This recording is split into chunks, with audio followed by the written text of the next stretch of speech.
तो क्या कह रहे हैं पूज्य गुरुदेव भगवान मकान वगैरह बनाने के विषय में, अन्य सुविधा जोड़ने के विषय में? ध्यान से सुनिएगा। परमात्मा से इतना मांगो, साईं इतना दीजिए जामे कुटुंब समावे, हम भी भूखे ना रहे अतिथि न भूखा जावा। ठीक है, अपन परमात्मा ने संपत्ति दे दी, अच्छी बात है। मकान बढ़िया बना दो, बहुत अच्छी बात है। आपका बहुत है तो बनाओ, बेमतलब नहीं खस्ता किसी चोरी करके और तरह बकवाद करके 2 नंबर का काम करके वो बनाया ना बनाया बराबर, कभी भी नुकसान हो जाएगा। क्या कह रहे हैं पूज्य गुरुदेव भगवान? बहुत विचार करने की बातें भाई और बहनों, तब ये पापी मन हमारा रुकेगा, डटेगा, नहीं तो हमें ये फंसाएगा, आगे से आगे हमें सपने दिखाएगा। गुरुदेव कहते हैं साईं इतना दीजिए जिसमें कुटुंब समावे, हम भी भूखे ना रहें अतिथि न भूखा जावे। केवल इतना मांगो, इससे ज्यादा मत मांगो भगवान से। इच्छा ही मत करो, प्रार्थना मत लगाओ। साईं इतना दीजिए जिसमें कुटुंब समावे, ए परमात्मा इतना ही दो, मेरे परिवार का भली भांति पालन पोषण हो जाए, बकवाद के लिए मेरे घर में पैसा ना रहे, अनावश्यक वस्तुओं का संग्रह करने के लिए मेरे घर में पैसा ना रहे। साईं इतना दीजिए जिसमें कुटुंब समावे, कुटुंब यानी परिवार, रिक्वायरमेंट ऑफ द फैमिली, आवश्यकताओं की पूर्ति हो जाए परमात्मा, किसी का मुंह ना देखना पड़े। हम भी भूखे ना रहें अतिथि न भूखा जावे। ये मालिक हम भी आपकी भक्ति करें, हम जो भी काम धंधा करें, जो भी मालिक मेहनत मजदूरी करें, हमारा भी भरण पोषण हो जाए, और मालिक कोई 2-4 भगत भाई कभी आ जाएं तो परमात्मा उनकी भी अच्छे से सेवा पानी हो जाए। इससे ज्यादा परमात्मा हमें ना देना है तो भी मत देना। भगत ने तो अगर मोक्ष चाहिए तो इस फॉर्मूले पे चलना पड़ेगा, ये फॉर्मूला है। जैसे गुरुदेव कहते हैं ना कि अगर गणित का वो सवाल हल करना है तो मानना पड़ेगा, मान लो मूलधन 100 रुपए। तो इसी प्रकार यदि हमने मोक्ष प्राप्त करना है तो हमने गुरुदेव की इन वाणियों पर चलना पड़ेगा, इन फॉर्मूलों को हमने अपनाना पड़ेगा, नहीं तो मोक्ष नहीं होगा। फिर गुरुदेव कह रहे हैं कि मकान बनाओ, अच्छी बात है, जैसा भी तुम्हारा ब्योत है यानी तुम्हारा सामर्थ्य है, बनाओ मकान, लेकिन जबरदस्ती नहीं खसे। लोगों की देखा देखी मकान नहीं बनावे। अगर मकान पहले का है बहुत अच्छी बात है, उसी में रह भाई, रिपेयरिंग करवा ले। रहने के लायक नहीं है या दूसरी जगह बनाना बहुत जरूरी हो गया, वहां भक्ति नहीं हो पा रही है, तो परमात्मा कहते हैं कि उतना ही बना जितना तेरा सामर्थ्य है, जितनी तुझे आवश्यकता है। दूसरों की देखा देखी नहीं। मन में यह भाव नहीं होना चाहिए कि लोग क्या कहेंगे। तेरा ब्योत है तो बना, किसी से उधार लेके नहीं बनाना, बैंक से लोन लेके मत बना। गुरुदेव कह रहे हैं कि तुम्हारा ब्योत है तो बनाओ, जबरदस्ती मत खसो। तो जबरदस्ती मत खसो इसका मतलब, यदि हमने रिश्तेदारों से 2-4 लाख रुपए ले लिए, अपने किसी यार दोस्त मित्र से ले लिए 2-4 लाख रुपए, या हमने बैंक से लोन ले लिया 8-10 लाख रुपए का, ये जबरदस्ती खसना है, जबरदस्ती खसना, तो भक्ति नहीं कर पाओगे। आज तुमने बैंक से लोन ले लिया और बना लिया मकान, कोई प्रॉब्लम नहीं, बन गया मकान। बैंक तो भैया हर महीने अपनी 20-25 हजार रुपए की किस्त लेगा, वो नहीं छोड़ने वाला। अगर तुमने लोन ले लिया, जब तक तुम्हारा लोन कंप्लीट नहीं हो रहा है, उस मकान के, उस प्रॉपर्टी के मालिक तुम नहीं हो, वो बैंक है। आज तुमने देखा कि मैं 10,000 कमा रहा हूं, मेरा बेटा 20,000 कमा रहा है, आराम से भर देंगे 15,000 रुपए की किस्त, 15,000 रुपए में घर चल जाएगा, ले लो लोन, ले लिया। कल को तेरा बेटा मर गया और तेरी छूट गई नौकरी, या कोई भी कारण हो गया, वो कंपनी फेल हो गई, फिर क्या करेगा? वो बैंक नहीं देखेगा तेरी मजबूरी। बैंक को तो हर महीने किस्त चाहिए। अगर 1 या 2 किस्तें नहीं गई, तेरी प्रॉपर्टी को सील कर देगा, दूसरे को बेचने के लिए नीलामी छोड़ देगा। हो गई शांति भंग, हो गई भक्ति। और जिस दिन से वो किस्त चालू हो जाएगी उसी दिन से तेरे दिमाग में टेंशन भी शुरू हो जाएगी। तेरे को सुमरण कम और किस्त ज्यादा याद आएगी। जब भी तू सुमरण करने बैठेगा, आरती करने बैठेगा, वो किस्त याद आएगी तुझे कि 15 दिन बाद में किस्त देनी है, 15 दिन बाद में किस्त देनी है। ये भगवान कहां से दूंगा? अब की बार तो धंधा भी पूरा नहीं हुआ है, अब की बार तो 2 समागम आ गए, 6 दिन तो मेरे ये चले गए आश्रम में, कैसे दूंगा? और 1 तारीख को मान लो तुमने किस्त दे दी, अगली किस्त 1 महीने बाद, लेकिन तुम्हें रोजाना याद आएगी वो किस्त कि अगले महीने फिर देनी है, अगले महीने फिर देनी है। हो गई भक्ति। भगवान तो कहते हैं चिंत्या तो हरि नाम की और न चिंत्या दास, और जो कोई चिंत्या नाम बिना सोए काल की फांस। तो तुमने जबरदस्ती वो बैंक से लोन लेकर तुमने जबरदस्ती काल की फांस अपने गले में डाल ली। तेरा जितना ब्योत था वैसा बना ले भाई। 3 कमरे नहीं बन रहे, 2 बना ले एक बार। लेंटर नहीं डर रहा, कोई बात नहीं मेरे भाई, टेन डाल ले। पलस्तर नहीं हो पा रहा, कोई बात नहीं है। हमने कोई फिल्म की शूटिंग थोड़ी करनी है वहां पर। सामान्य जीवन जीना है ना, नॉर्मल जीवन जीना है, भक्ति तो करनी है। चिंता केवल भक्ति की रहे, मर्यादाओं की रहे। और चिंता करेंगे हम किस्तों की, या किसी रिश्तेदार से ले लिए 5 लाख रुपए, किसी दोस्त से ले लिए 5 लाख रुपए, और वो ना जाने कब आ टपके, वो ना जाने कब आ टपके। और जगत का कोई विश्वास नहीं। तुम्हारे को दिए उसने 3 साल का नाम लेके, वो तो 1.5 साल में बोल देगा भैया दो मेरे पैसे, मुझे आवश्यकता है। क्या कर लोगे तुम? भगत हो, लड़ोगे, झगड़ोगे, क्या करोगे? तुम्हारा व्यवहार खराब होगा, तुम्हारी शांति भंग होगी। और ये संसार का झमेला ऐसा ही है। तीसरे दिन तुम्हारे घर पे आके बैठा रहेगा, तुम उसको मना भी नहीं कर सकते कि भैया 4 साल बाद तेरे पैसे देने का टाइम है, दे दूंगा मैं, क्यों मेरे घर पे आ रहा है रोजाना, क्यों मुझे डिस्टर्ब कर रहा है, 2-2 घंटे बैठा रहता है, ना मेरा भजन हो पाता ना आरती। तुम उसको मना भी नहीं कर पाओगे। वो जबरदस्ती की घंटी गाल ली तुमने गले में, थोड़ी सी ना समझी के चलते।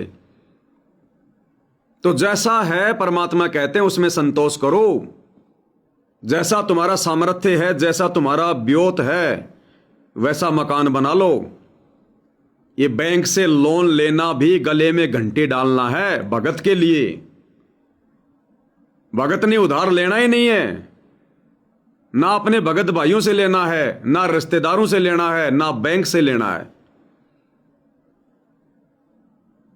अगर हमारे रिश्तेदार नहीं होते, यार दोस्त कोई अच्छे खासे नहीं होते, या बैंक से लोन लेने के लिए हम योग्य ना हो, तो भी तो काम चलेगा। आज से पहले भी तो काम चल रहा था। गुरुदेव ने क्या बताया कि भाई सामान्य झोपड़ी डाल लो। ये मकान तो हम दुनिया की देखा देखी बनाने लगे हैं। अब लोगों की देखा देखी, जो मायाधारी मस्करे थे, जिनके पास में अनाप शनाप पैसा था, उन्होंने मान बढ़ाई और दिखावे के चक्कर में बड़ी बड़ी बिल्डिंगें बना ली, शीशे लगा लिए, बढ़िया बढ़िया गेट लगा लिए। उनकी देखा देखी आम आदमी करने लग गया। क्या आवश्यकता थी? गुरुदेव भगवान कहते हैं केवल सर को छुपाने के लिए मकान चाहिए।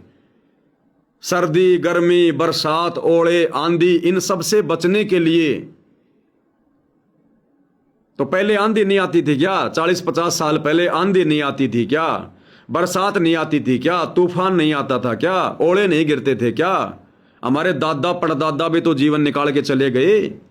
सतयुग से लेकर आज से 50 साल पहले तक कौन पक्के मकान बनाकर रहता था? केवल इन राजा महाराजाओं के अलावा, इन नवाबों के अलावा, इन पैसे वाले लोगों के अलावा सब लोग झोपड़ी बना के रहते थे, मिट्टी के घर। 40 लाख साल बीत गए। अरे भक्ति तो करनी है। भगत पहले भी तो थे, सतयुग में भी तो भगत थे, त्रेता में भी थे, द्वापर में भी थे, 650 साल पहले भी 64 लाख थे। खुद परमात्मा 650 साल पहले 120 साल तक भक्ति करके दिखा गए, और एक झोपड़ी में रहे, कभी रिपेयरिंग भी नहीं करवाई होगी। कोई दूसरी झोपड़ी बनाई क्या परमात्मा ने? उसके अलावा 120 साल में पूड़े वाले डाल के नॉर्मल ठीक ठाक परमात्मा ने कर ली होगी अपनी। उदाहरण क्यों पेश करके गए गुरुदेव कि अगर भक्ति करनी है तो भाई बकवादों से दूर हटना पड़ेगा। कबीर सागर के सरलार्थ में, जो पूज्य गुरुदेव भगवान ने 2012 में लिखा, उस कबीर सागर के सरलार्थ में गुरुदेव ने साफ साफ लिखा हुआ, साफ साफ, कि मेरे यथार्थ 13वें कबीर पंथ से जुड़ने के बाद, यानी 1994 से सतगुरु रामपाल जी से दीक्षा लेने के बाद उनका 13वां पंथ शुरू हो गया। गुरुदेव कह रहे हैं कि इस 13वें पंथ में जो बड़े बड़े मकान बनाएगा उसको दुनिया मूर्ख मानेगी, उसको दुनिया मूर्ख समझा करेगी, और जो सामान्य मकान बना के रहेगा उसकी बड़ी इज्जत हुआ करेगी। आने वाले समय में भगत लोग उन भगतों की संगति ज्यादा करेंगे जिनमें भक्ति का अंश दिखाई देगा, जिनमें आधीनी दिखाई देगी, जिनके आसपास मान बढ़ाई नहीं होगी, जो सामान्य जीवन जिएंगे। बड़े बड़े मायाधारी मस्करे भक्तों के पास कोई नहीं जाएगा। तो गुरुदेव ने उनको तो मूर्ख बताया कि जो मेरे पंथ से जुड़ने के बाद बड़े बड़े मकान बना रहे हैं, मार्बल टाइल वगैरह लगा रहे हैं, उनको मूर्ख बताया परमात्मा ने। मूर्ख,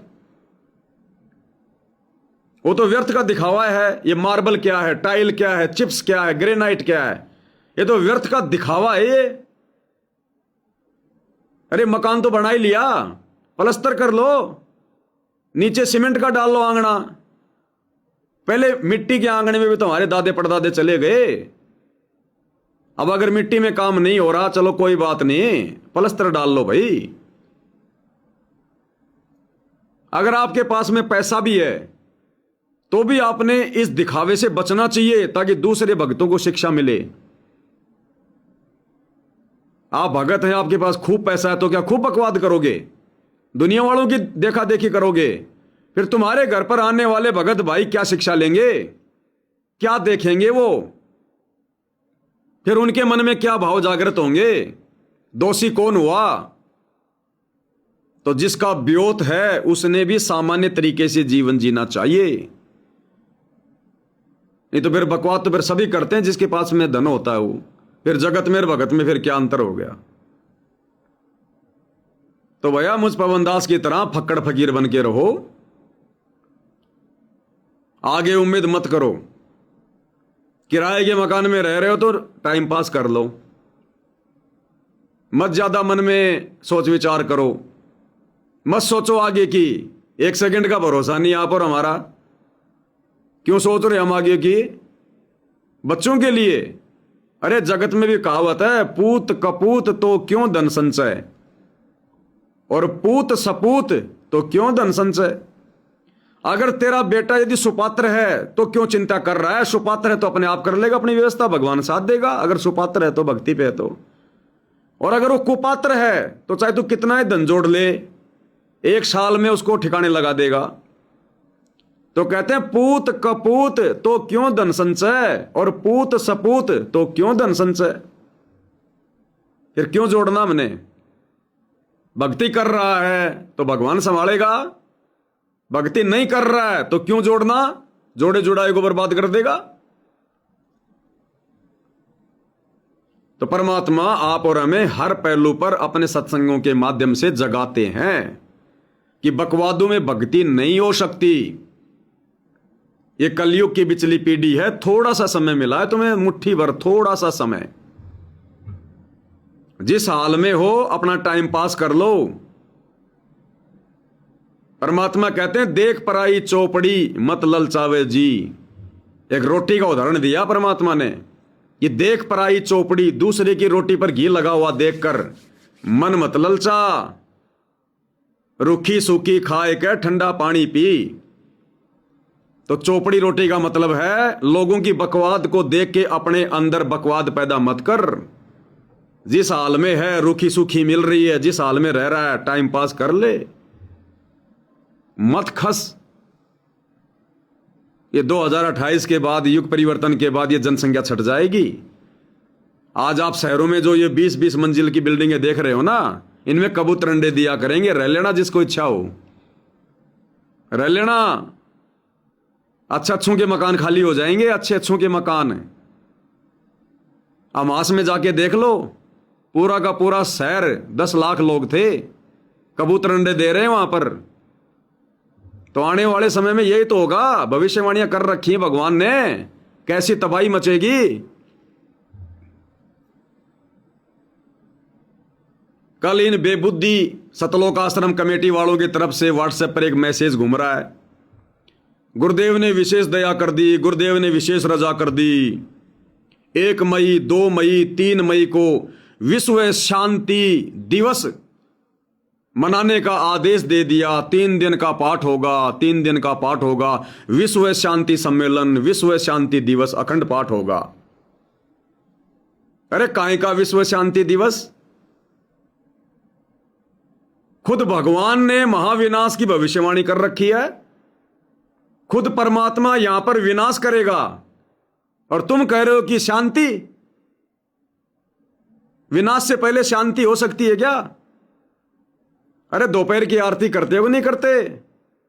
आदरणीय गरीबदास जी ने तो महाविनाश की भविष्यवाणी कर रखी है, तुम कह रहे हो कि शांति शांति। तुम्हारा भगवान तो महाविनाश लाना चाह रहा है कि आवेगा दक्खन से दीवाना, काबुल का काल, किल किलियम गल है तुर्काना। साफ साफ लिख रखा उसमें। जितनी भी मुसलमान कंट्री आपस में लड़ झगड़ के मरेंगी, कट कट के मरेंगी, जितने भी ये ईसाई हैं आपस में जाएंगे ये लड़ झगड़ के। चीन पूरा नष्ट होगा, थोड़े बहुत बचेंगे भारत में आएंगे। अमेरिका पूरा नष्ट होगा, रशिया पूरा नष्ट होगा।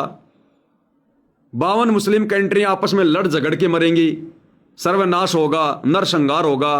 भारत की जनसंख्या बहुत ही थोड़ी रह जाएगी, 30-40 करोड़ के आसपास। और तुम कह रहे हो कि विश्व शांति दिवस, विश्व शांति दिवस। कहां आ गई शांति? तुम्हारे पाठ करने से शांति आएगी क्या? पहले संगत में तो शांति पैदा कर लो। अरे भक्तों को तो तुम लठ मारते हो, तारीखों पर जाते हैं तुम गुंडे लेके आ जाते हो, साथ संगतियां करते हैं तुम गुंडागिर्दी करते हो, अशांति फैलाते हो। और तुम कह रहे हो कि विश्व शांति दिवस मनाएंगे। काहे का? पहले अपनी संगत में तो शांति पैदा कर लो। अरे तुम इतने वर्षों से इतने पाठ कर रहे हो, कहां शांति आ गई? उस एक पाठ से शांति आ जाएगी? अरे तुम साल में 5-5 भंडारे कर रहे हो, तुम्हारे खुद के अंदर शांति पैदा नहीं हो रही। वो मई के महीने में 3 दिन का पाठ करके तुम कौन सी शांति पैदा कर दोगे भाई? तुम्हें केवल पैसा चाहिए, पाठ का बहाना चाहिए तुम्हें केवल। तो विश्व शांति दिवस है, तुम आश्रम वालों की जुबान पे तो 24 घंटे गालियां रहती हैं, भक्तों पे तुम मुकदमा कर रहे हो और बात कर रहे हो विश्व शांति की। ये पाठ करने से शांति आएगी क्या? अपनी सोच को बदलो, भक्ति पे ध्यान दो, बकवादें छोड़ो। राजनेताओं के तुम तलवे चाट रहे हो, शांति आएगी इससे? तो भाइयों और बहनों, ये टोटल काल का झमेला है। गुरुदेव के ज्ञान को आधार जब तक नहीं बनाएंगे हम इस मार्ग पर सफल नहीं हो सकते कभी भी। तो भाई 2028 के बाद ये दुनिया के प्लाट, दुनिया के मकान, दुनिया के फार्म हाउस ये खाली पड़े रहेंगे। सरकार के कंप्यूटर में से उनके नाम गांव पते भी डिलीट हो जाएंगे जब साइबर अटैक आएगा।